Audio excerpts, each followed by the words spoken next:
Now, how did the death of Christ prove that God is righteous? And all he asks of us is the obedience that springs from trust, not law and fear. How does it show that? Well, we have to go and watch him die.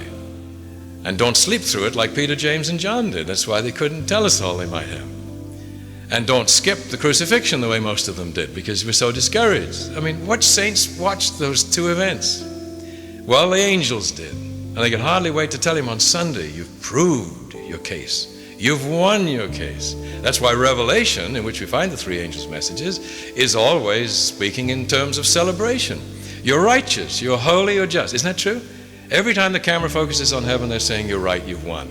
It's only down here we're not too sure he's won yet. We don't even know what he's trying to win. Well, win a soul or two, that's true. But it's more than that. God is not only concerned about winning some of us, he wishes to secure his universe against apostasy and defection for eternity.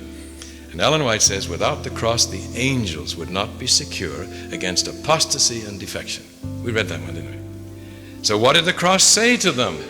You go to Gethsemane and you watch Jesus dying. Did he not fall to the ground dying? Had anybody laid a hand on him? What was he experiencing? Was he not experiencing the wrath of God? He was being given up, and he knew it.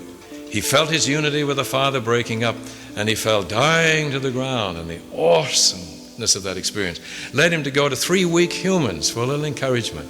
If only Moses and Elijah had been there, they would have helped him like they did a little while before. But Peter, James, and John, the first leaders of our church, didn't get the point. They slept through it. Ellen White does say, though, the devil almost cast a spell over them and made them sleepy. She says even now in a religious gathering, the most precious words may be spoken and not appreciated because people are so sleepy and sluggish. Now that may be because you worked all night. There could be other reasons. But it could be sometimes that somebody doesn't want us to hear the evidence. And somebody didn't want Peter, James, and John to see it. Peter and James never mentioned it, but John did. Later on, he looked back and he saw the significance of it. Jesus fell dying to the ground. Now, why didn't he just die there then? He was dying the second death. And he'd answered 2 questions. Is death the result of sin? The devil says, no, it's a lie. You won't die. He fell dying to the ground, and the angels knew who he was, and they knew he was really dying. And they knew that was to answer the question. Yes, death is the result of sin. So that's an important question in the great controversy. It's not just to prove that death is the result of sin, but that God tells the truth. You don't trust a liar. So that had to be handled. Number 2, is this death the result of torture and execution at the hands of our gracious God? Is there an answer to this question? Did Jesus die the death of a sinner? Was he made to be sin, though he knew no sin? Did the Father touch him? You can imagine the angels. You see, they could watch. They could look into the face of the Father. They could look at the Son dying, and they look back at the Father. And what's the Father doing? Well, Hosea 11, he's crying. How can I give you up? How can I let you go? But he gave him up as if he were a sinner, as he will give us up at the end, and we will die. He'll cry, see? Then that eliminates fear from this thing, fear of God, that is. If we die, it's as a result of our own rebellious choice and rejecting the skill of the one who would give his life to heal us. But then he was strengthened to go out to Calvary. It's not over yet. And on Calvary, once again, he experiences being given up. It's like a good teacher saying, let me show you that one more time. This hurts, but I must do it twice. Like in Romans 1, 24, 26, 28, 3 times, so we'll get it. Twice he experienced separation. Twice it was clear the Father did not lay a hand on his Son. But this time people did lay hands on him, and they tortured him. And they killed him, and he died from crucifixion as well as from being given up by his Father.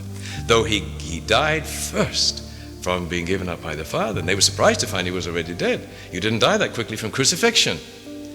Then when we dwell on the thorns and the nails and the blood, moving as that is, if we emphasize that to the exclusion of the rest of it, we're not getting the answers to our questions. What's the third question that was answered on the cross that was not answered in Gethsemane? The only circumstance that's different is that he was tortured to death. I looked to see who's torturing him. Extraordinary. As soon as they were through, they rushed home to keep seventh-day Sabbath. And there was nothing in their stomachs that shouldn't be. They obeyed the law. They even strained gnats out of their goat's milk lest they break the laws of health reform. They paid not one tithe, but two and more. They tithed their seeds, mint, anise, and cumin. They wouldn't travel more than half a mile on the Sabbath. They wouldn't even practice medicine on Sabbath. They could be veterinarians on Sabbath, but they could not be physicians, dentists on the Sabbath. Incredible, but they felt that this was the rule. The universe watched as the most rigorous, blueprinting, law-abiding, Bible-quoting, seventh-day Sabbath-keeping, tithe-paying, health-reforming Adventist the world has ever known tortured the Son of God to death. They offered him the obedience that springs from law and from fear because of their picture of God. And Saul was the best one among them in the Sanhedrin, much younger than others. He was the best representative they had. And he really was dedicated to God, the Bible, and the blueprint. And he persecuted because his God would do that, obey God or face judgment, vengeance, and destruction in the end. And he was willing to do it for God. When he saw the truth about God, and he knew it, or he couldn't have written Romans 1, 2, and 3, he realized that the obedience that springs from law and fear based on a misunderstanding of God and a rejection of light and truth about God, the obedience that comes from accepting the devil's picture of God but still obeying God just the same, actually turns you into the most cruel, hard-hearted, torturing person you could imagine.